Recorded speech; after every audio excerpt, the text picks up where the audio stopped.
Hi there, Tyler Douthit coming at you live today. You can see by my surroundings, I'm normally outside. Today, I'm in a car. It's 28 degrees outside right now. Too cold to be outside. I liked it when it was spring, summer, pretty comfortable still in the morning. Too cold for that stuff now. Climate controlled again. Daughter's inside, speech therapy, going at it. I want this to be a full Q&A, so please ask any questions anytime. I'll be happy to answer them to the best of my ability. Open book, provide as much value as I possibly can. In the meantime, I'll talk about myself and my ideas on things, and if you have any questions or ideas, comments, please chime in anytime. My name's Tyler Douthit. I'm the largest earbud seller in North America, largest earbud seller on Amazon, branching and growing into headphones, the largest supplier to schools in the country for earbuds. It's a huge growing market with Chromebooks and testing and curriculum and all those things, and I've kind of grown that off the back of testing and reacting. Testing, intuition, testing, and reaction. Some win, some lose, but the wins far outweigh the losses, and made a lot of mistakes along the way, but managed to get to where I'm at today through responding to things. Hey there, Dustin, coming in.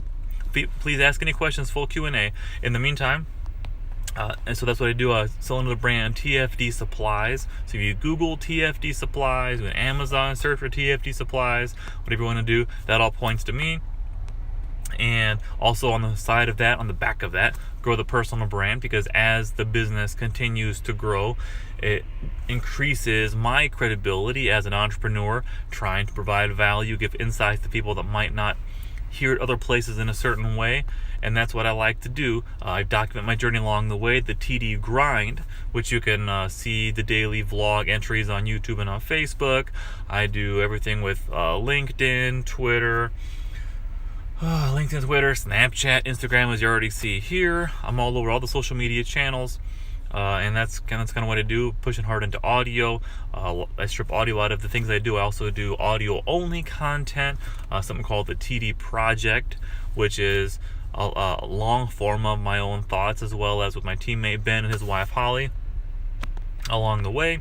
And we provide value that way, break it down. Someone the other day described that podcast in one of the pieces of feedback about it, that they called it Stuff You Should Know, which I kind of like the way that sounded. I was even considering rebranding it because I like the way that sounded so much.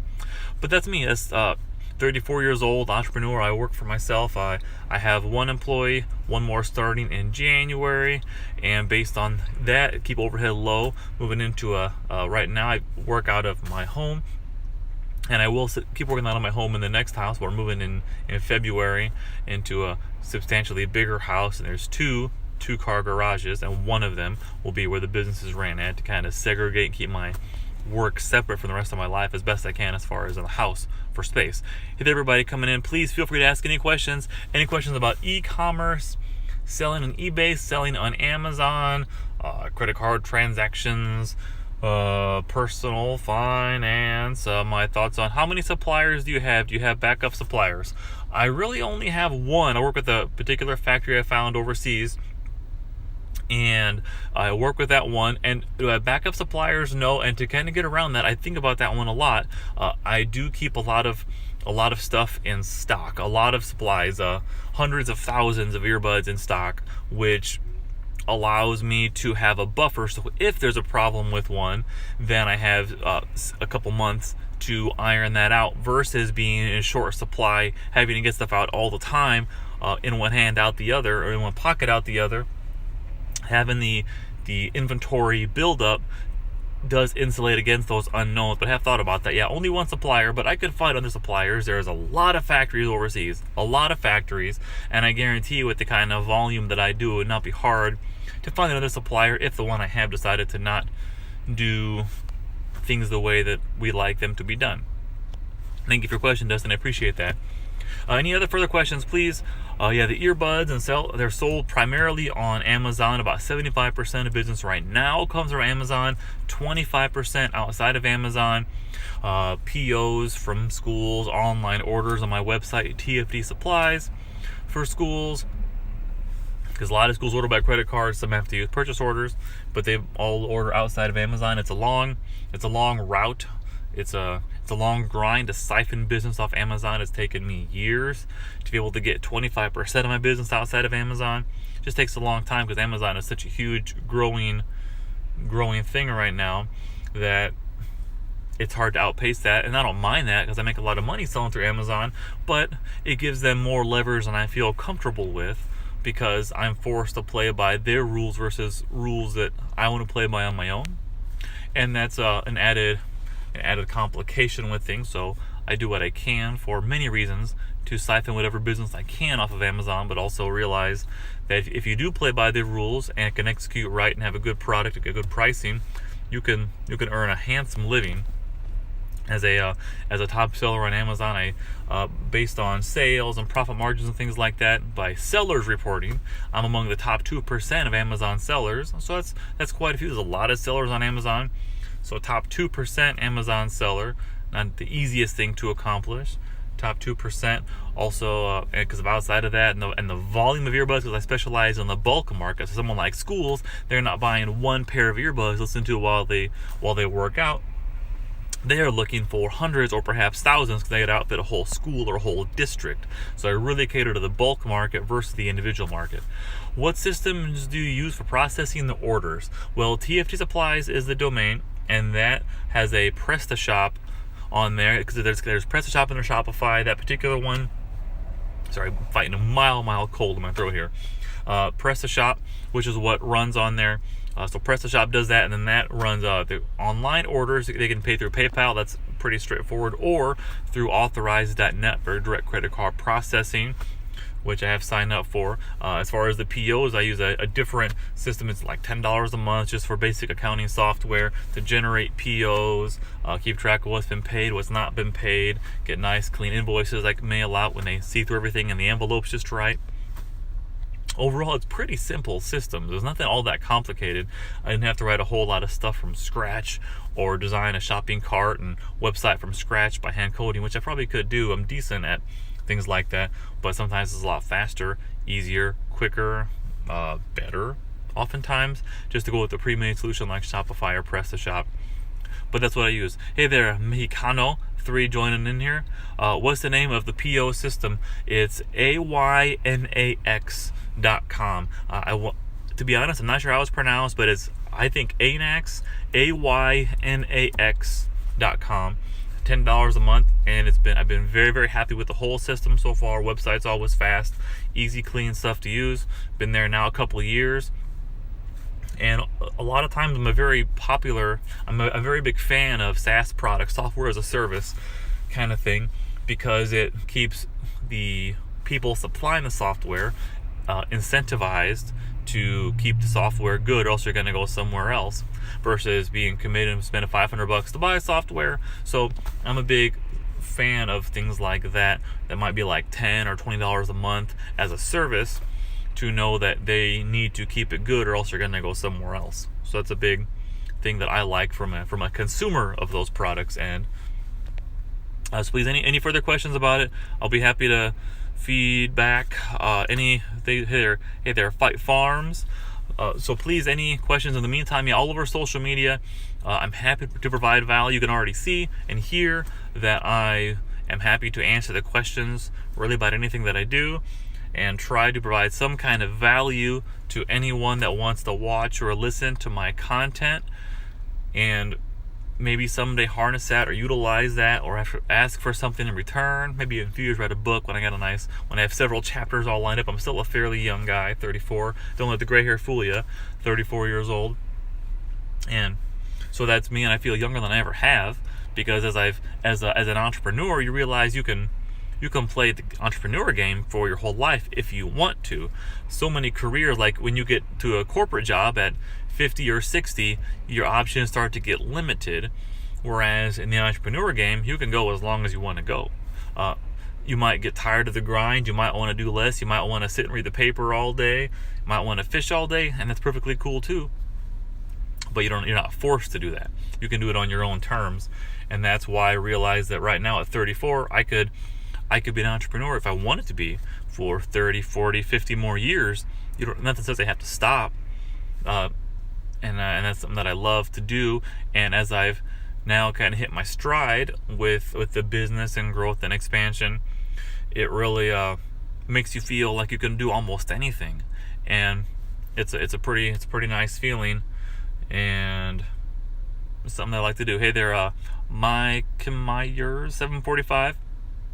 Come in and please ask any further questions. Full Q&A, personal finance, selling on eBay, selling on Amazon, my thoughts on voice, on podcasting, on Alexa skills, let's see, social media thoughts, storytelling, social media followings, providing value. I'd be happy to answer anything like that. Because what I want to do, just like everything else, is provide value. You'll notice I never monetize any of my content. I never monetize a penny of my content, because I actually run a business, and through the business, that's how I fund everything else. So I'm not selling a course. I'm not selling a subscription to find out more information. I'm not asking for anything. All I'm doing is giving, knowing that if I give for the super long term, if I give for years, eventually people are going to almost feel indebted through the psychology of it. And then maybe someday I'll ask people to buy a book, and it'll already be sold, because I'll have given so much value for years. People will feel bad not buying it. But that's the luxury. How long did it start to take making a profit? Dustin, all the good questions today. Well, it's always been profitable. There's never really been a time where it wasn't profitable. The hardest thing, because I've been self-employed now about 2 years, and I worked with my parents' company before that, and I kind of grew it as a side business until it started growing, and then I had to step back from my other job and do this all full time, and that's when things exploded even further. But it wasn't so much that it wasn't profitable, but it was getting profitable enough to replace enough of my other income to go at it full time. And then when it kind of got there, when I started making almost as much on the side as I was on my regular job, it seemed quite obvious to me that I could make a whole lot more if I did it full time. And then I did. So that's what happened. The hardest thing, though, as far as the earbud business, was building enough inventory to really take advantage of things, because for the Amazon system, the better things are stocked, the better they sell. So you reinvest, because they have these distribution warehouses all over the country, and if someone needs 1,000 earbuds or 500 earbuds or 5,000 earbuds, which happens on a routine basis, you have to be able to fulfill that, or else they're going to go somewhere else. So that was a big part of it, is building inventory. So much of the early on profits, and there was still, for the first, probably about the first 8 months of when I was full-time, there was a credit card balance off and on, because you'd have to buy a lot and to build up the inventory. And Amazon pays every 2 weeks to the sellers, which isn't bad at all, but it's not like someone buys on there and you get paid the next day. You get paid once every 2 weeks, so if you got to keep on ordering, and then have enough livable income along the way too, and for other growth pieces to make other things better, to reinvest into the business, which is why 2016 was a great year, and then 2017 so far is going to be 3 times the profit of last year, because so much of 2016 was reinvesting profits into inventory, and then 2017 is reaping the benefits of being well stocked. Are you invested in Bitcoin? Good question. No, I am not invested in Bitcoin, and not because I couldn't have made a lot of money. For the last couple of years, I've been seeing Bitcoin stuff, and now everybody's getting on the blockchain technology, which I differentiate from Bitcoin. I know it's built on top of it. Blockchain, I think, is going to have an impact on the world. I really do. However, I don't get invested in things that I don't see working out super long term. I don't play long term or short term. I play only super long term. And being that Bitcoin is going up at this stage, like 20%, 30% in the last week, 30% in a week, that is not sustainable. And I myself am not going to get involved in that, because I don't get involved in things that I know are going to pop and not play out super long term.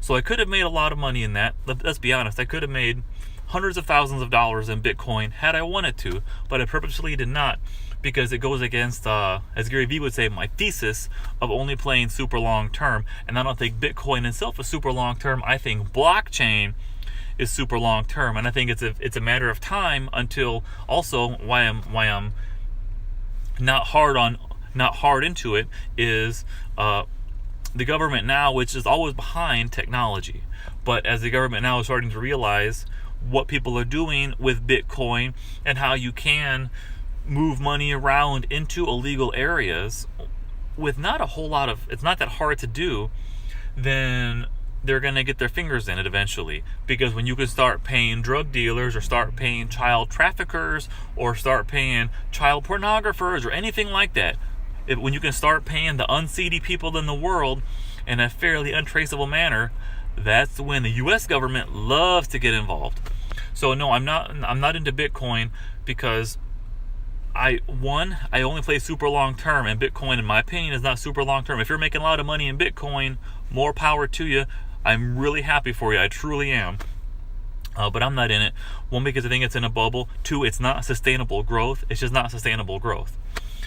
Because you can't grow 30% a week or 30% a year forever. It's just not the way it's going to work out. And I only play super long term, so that's a big part of it. And I think sooner or later, just the other day, the IRS and the U.S. government's getting involved in Coinbase, wanting to know who's doing things so they can get their cut of tax profits. So this is the government eventually, because it's kind of the cycle. Technology evolves, and then people start doing things for a while, like the Wild Wild West, and then the U.S. government gets involved and then starts to try to throttle things, get their cut, because they love to collect taxes on things. Trust me, I pay an inordinate amount of money in taxes, and the government loves to get their hands in the money, and they love to throw out, as a U.S. phrase for any international people, but it's throw out the baby with the bathwater, meaning 99 out of 100 people are going to use Bitcoin for legitimate, good reasons, but 1 out of 100, 1% are going to use it for something bad, so they're going to make everyone else suffer. That's the pattern of the U.S. government, and those are the two primary reasons I'm not involved in Bitcoin. I did Car Talk on it the other day. Check out my Car Talk on that. I do talks on that on a regular basis because everyone now is a blockchain enthusiast, a Bitcoin millionaire. You scroll through LinkedIn, this is a big rant. You scroll through LinkedIn, everybody's talking about, oh, I'm making all this money in Bitcoin, and maybe they are, but there's going to be a lot more money lost than there's going to be people that made money in Bitcoin, because right now, as everyone piles in, the value goes up, and it's just not sustainable. It's not sustainable, and the government loves to get their hands in things. So those are my thoughts on Bitcoin. You might agree, you might not. And I really hope that all of you make a mountain of money in Bitcoin. Thankfully for me, I make a mountain of money other places, so I'm not hard into it, because I can't take that kind of, I don't want to take that kind of risk and not play super long term. I know people, Gary Vee says he bought 25 grand in 2014, and he's already a rich guy, but and I could have probably put in 10 grand a year ago, and how much would that be worth now? Not good with the numbers, but a lot. But I only play super long term. My thoughts on Bitcoin, that was a long answer, but I appreciate somebody asking. But if you want to get involved in Bitcoin, go for it. I really hope you make a whole lot of money. George, some people have, George_G1001, there's a free shout out. Some people have their whole life savings in Bitcoin. They could lose millions. That's true. Some people, but imagine, just play devil's advocate even against myself, had you put your whole life savings in 2016 into Bitcoin, how much more you'd have right now, if you know when to sell, if you know when to get out. And that's why I'm not in it, because no one knows when that bubble is going to burst, or when there's just a serious correction. And unlike a stock correction of, say, 10 or 20% of a drop for stocks for a correction, this is going to be something like a 90% correction. It could be a 50, 60, 70, 80, 90, 95% correction whenever this happens. Or the U.S. says, oh, drug dealers use this, we're going to make it illegal. And then how do you get your money out? And that becomes a whole different thing too. Then it becomes hard to get your money out. It's just a big if. Yeah, I don't know what's going to happen with Bitcoin, and maybe Bitcoin's going to overtake the U.S. dollar, like some people on LinkedIn like to think that it's going to change the world. No, Bitcoin's not going to change the world. Blockchain will probably change the world. It's a very incredible technology of transparency, being able to control who does what and keep track of stuff. But is Bitcoin going to change the world? I'm not so sure it will. And I got a feeling sooner or later, people are going to learn that, because non-sustainable things eventually catch up to themselves. I got time for me one more question. I spent a lot of time on Bitcoin, but I really appreciate that, guys. Please, any Stocks getting out of hand too. That's true. Stocks are inflated, and I got a lot of money in the stock market too. Stocks are inflated right now. However, not to get too political, because I don't really want to go on a political rant, but if you look at our president right now, someone like Donald Trump, right or wrong, he will do everything in his power to make sure the stock market surges during his time. So I don't know what exactly power the president has to control that, but I guarantee that Donald Trump will do everything in his power or even beyond his power to inflate the stock market while he is in office, because that will feed his ego just like it wants it to be fed. So I honestly think the next 3 years, regardless of the long-term consequences, I think the next 3 years might be pretty good for the stock market, because it will be pushed, leveraged, indebted, manipulated in every way possible to inflate it to feed an ego. After that, who knows? And maybe I could be wrong. I always think it's good to diversify your portfolio, but my intuition says stock market strong for the next few years because of the ego of our current president that will do everything possible to inflate it as high as possible, because then he gets to feel good about himself.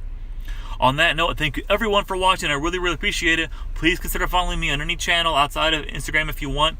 Behind the scenes life, check the story on Snapchat. Tyler Douthit, the number 1 on Snapchat. Please consider following me. Tyler Douthit, the number 1. Tyler Douthit 1 on Snapchat. And you can then get a behind the scenes view of my life. Also, the Instagram story has similar, not the same, but similar content. Also, please consider following and subscribing on any of the channels, especially the audio. SoundCloud, Google Play Music, Anchor. What else is there? Missing one there. iTunes. Please consider listening or subscribing. Just look for Tyler Douthit on any of the audio channels. Please consider subscribing if I've given you any value today. I appreciate the questions, the interaction, your time, your attention. Thank you very much. Have a fantastic day.